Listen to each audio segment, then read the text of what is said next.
Thank you, my friends.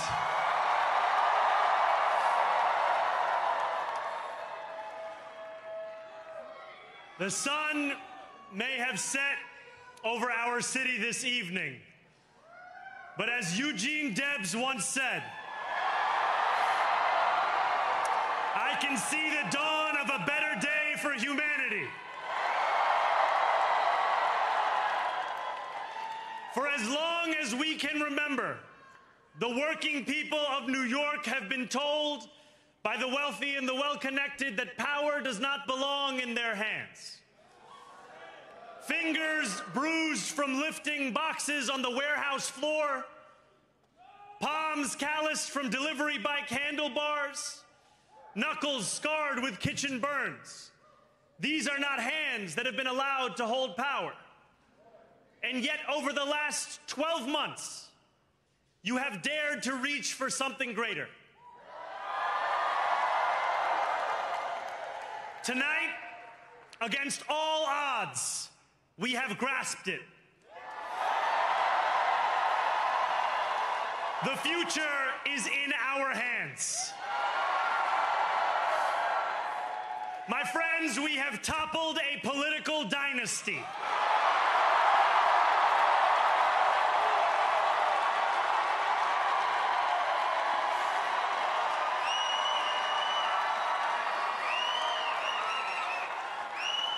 I wish Andrew Cuomo only the best in private life. But let tonight be the final time I utter his name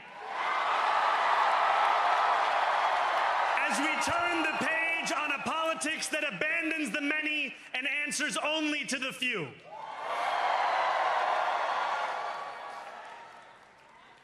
New York, tonight you have delivered a mandate for change,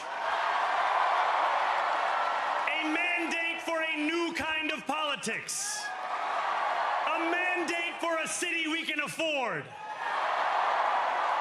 and a mandate for a government that delivers exactly that. On January 1st, I will be sworn in as the mayor of New York City.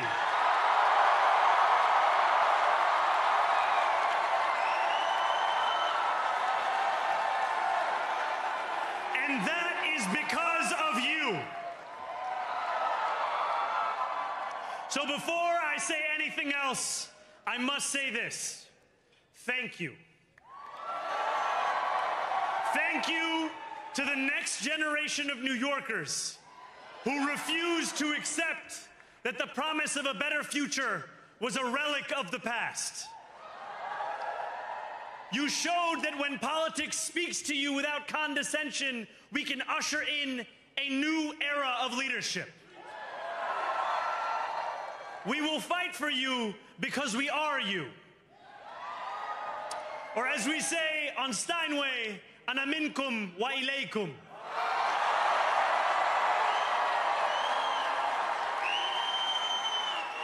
Thank you to those so often forgotten by the politics of our city who made this movement their own.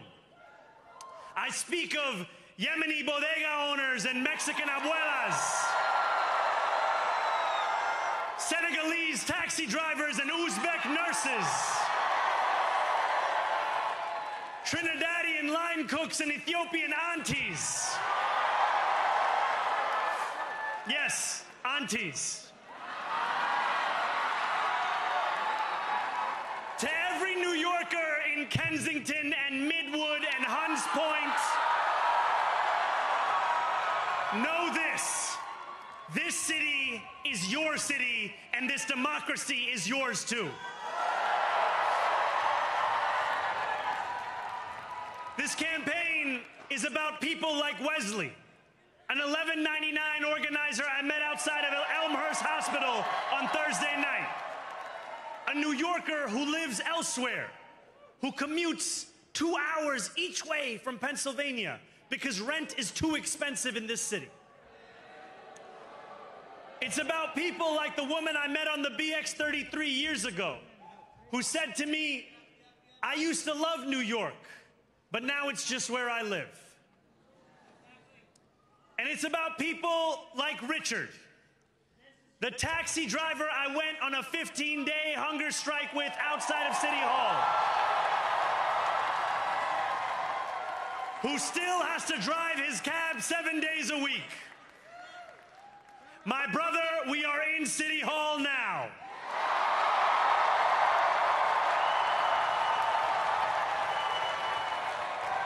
This victory is for all of them, and it's for all of you.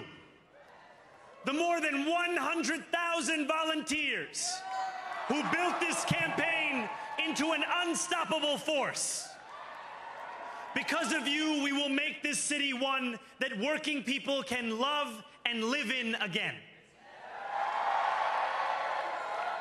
With every door knocked, every petition signature earned, and every hard-earned conversation, you eroded the cynicism that has come to define our politics. Now, I know that I have asked for much from you over this last year. Time and again, you have answered my calls. But I have one final request. New York City, breathe this moment in. We have held our breath for longer than we know. We have held it in anticipation of defeat.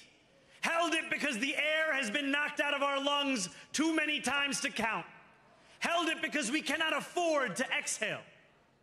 Thanks to all of those who sacrificed so much, we are breathing in the air of a city that has been reborn.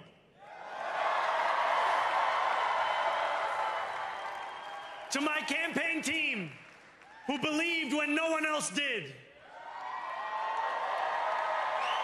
and who took an electoral project and turned it into so much more, I will never be able to express the depth of my gratitude.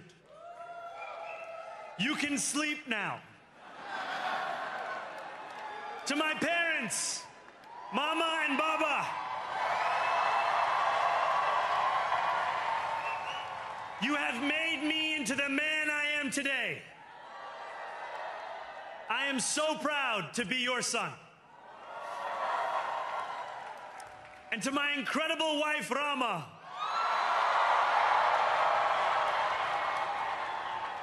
Hayati, there is no one I would rather have by my side in this moment and in every moment. To every New Yorker, whether you voted for me, for one of my opponents, or felt too disappointed by politics to vote at all, thank you for the opportunity to prove myself worthy of your trust. I will wake each morning with a singular purpose: to make this city better for you than it was the day before.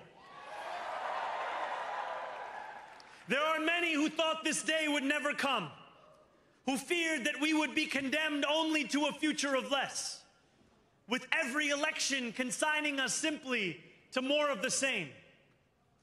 And there are others who see politics today as too cruel for the flame of hope to still burn. New York, we have answered those fears. Tonight, we have spoken in a clear voice. Hope is alive.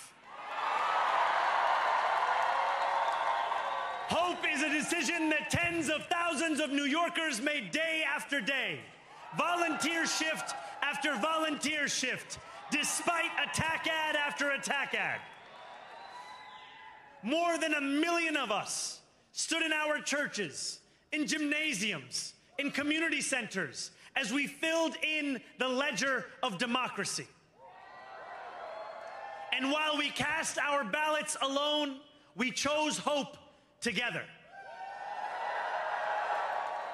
Hope over tyranny. Hope over big money and small ideas. Hope over despair. We won because New Yorkers allowed themselves to hope that the impossible could be made possible. And we won because we insisted that no longer would politics be something that is done to us. Now it is something that we do.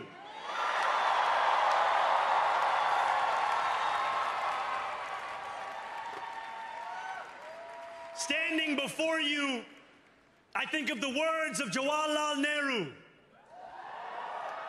A moment comes but rarely in history when we step out from the old to the new, when an age ends and when the soul of a nation long suppressed finds utterance.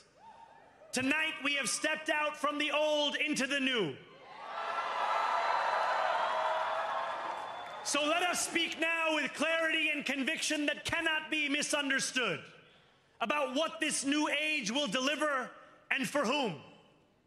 This will be an age where New Yorkers expect from their leaders a bold vision of what we will achieve, rather than a list of excuses for what we are too timid to attempt.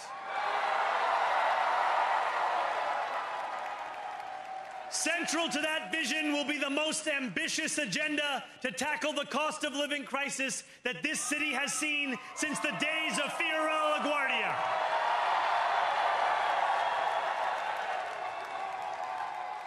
An agenda that will freeze the rents for more than 2 million rent-stabilized tenants. Make buses fast and free. And deliver universal childcare across our city. Years from now, may our only regret be that this day took so long to come. This new age will be one of relentless improvement. We will hire thousands more teachers.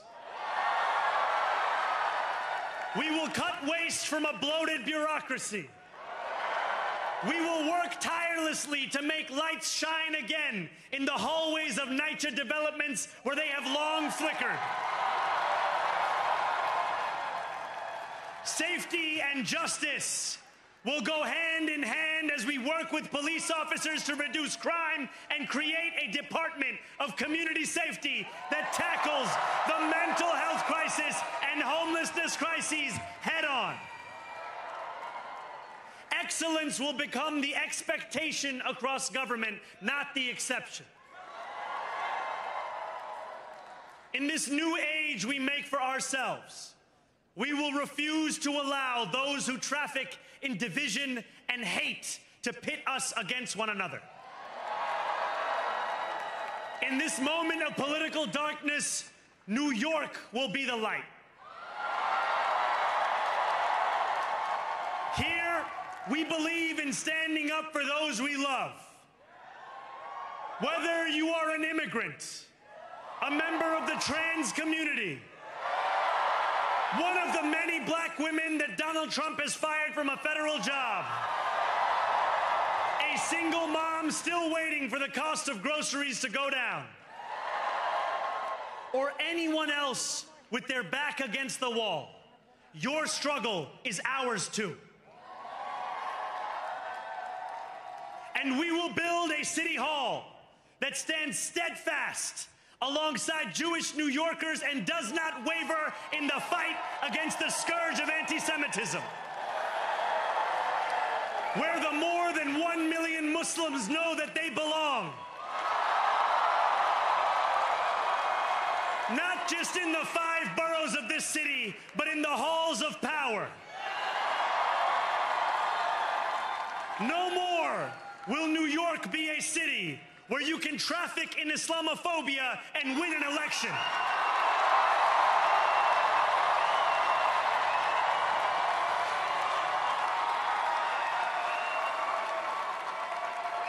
This new age will be defined by a competence and a compassion that have too long been placed at odds with one another. We will prove that there is no problem too large for government to solve and no concern too small for it to care about. For years, those in City Hall have only helped those who can help them. But on January 1st, we will usher in a city government that helps everyone. Now, I know that many have heard our message only through the prism of misinformation. Tens of millions of dollars have been spent to redefine reality and to convince our neighbors that this new age is something that should frighten them. As has so often occurred, the billionaire class has sought to convince those making $30 an hour that their enemies are those earning $20 an hour. They want the people to fight amongst ourselves so that we remain distracted from the work of remaking a long broken system. We refuse to let them dictate the rules of the game anymore. They can play by the same rules as the rest of us. Together, we will usher in a generation of change. And if we embrace this brave new course, rather than fleeing from it, we can respond to oligarchy and authoritarianism with the strength it fears, not the appeasement it craves.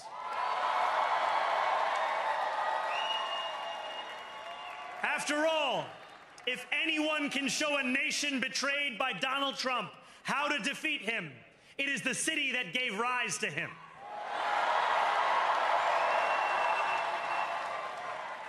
And if there is any way to terrify a despot, it is by dismantling the very conditions that allowed him to accumulate power.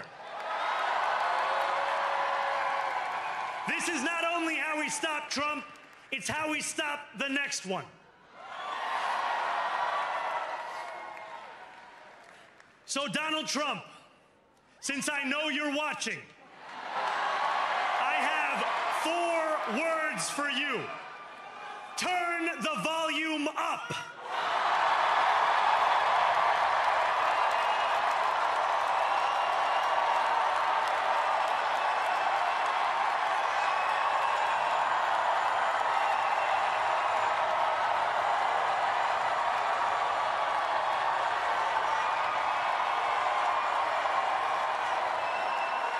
We will hold bad landlords to account because the Donald Trumps of our city have grown far too comfortable taking advantage of their tenants.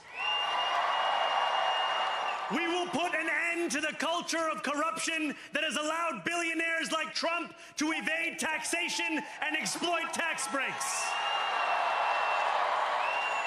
We will stand alongside unions and expand labor protections because we know, just as Donald Trump does, that when working people have ironclad rights, the bosses who seek to extort them become very small indeed. New York will remain a city of immigrants, a city built by immigrants, powered by immigrants, and as of tonight, led by an immigrant.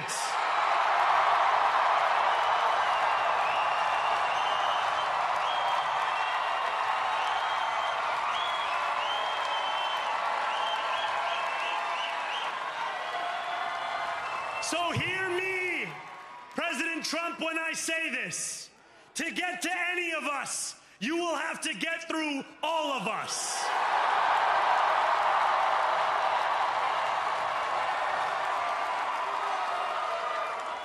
When we enter City Hall in 58 days, expectations will be high. We will meet them. A great New Yorker once said that while you campaign in poetry, you govern in prose.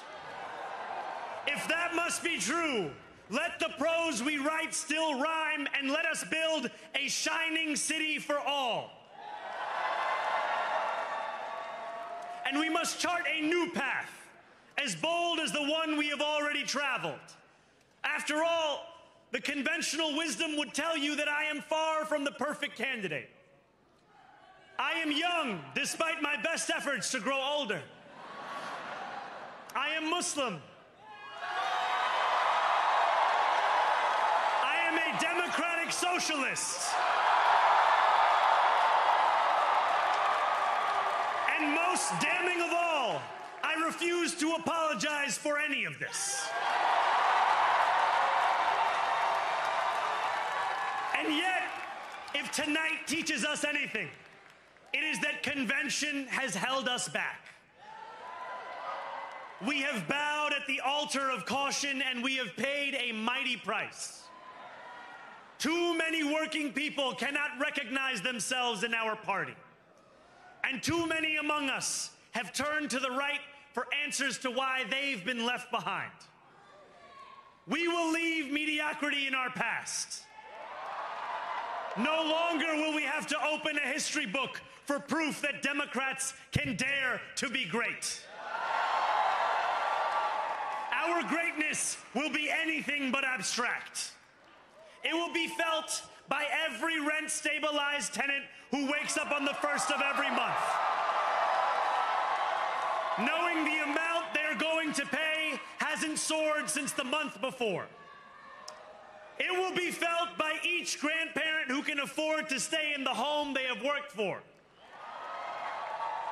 and whose grandchildren live nearby because the cost of childcare didn't send them to Long Island. It will be felt by the single mother who is safe on her commute and whose bus runs fast enough that she doesn't have to rush school drop-off to make it to work on time. And it will be felt when New Yorkers open their newspapers in the morning and read headlines of success, not scandal. Most of all, it will be felt by each New Yorker when the city they love finally loves them back, and whose bus runs fast enough that she doesn't have to rush school drop-off to make it to work on time.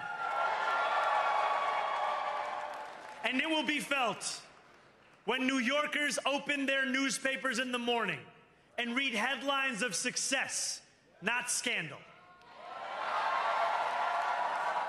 Most of all, it will be felt by each New Yorker when the city they love finally loves them back. Together, New York, we're going to freeze the... Together, New York, we're going to make buses fast and... Together, New York, we're going to deliver universal... Let the words we've spoken together, the dreams we've dreamt together, become the agenda we deliver together.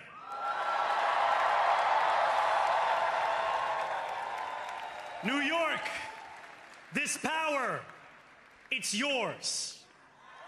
This city belongs to you. Thank you.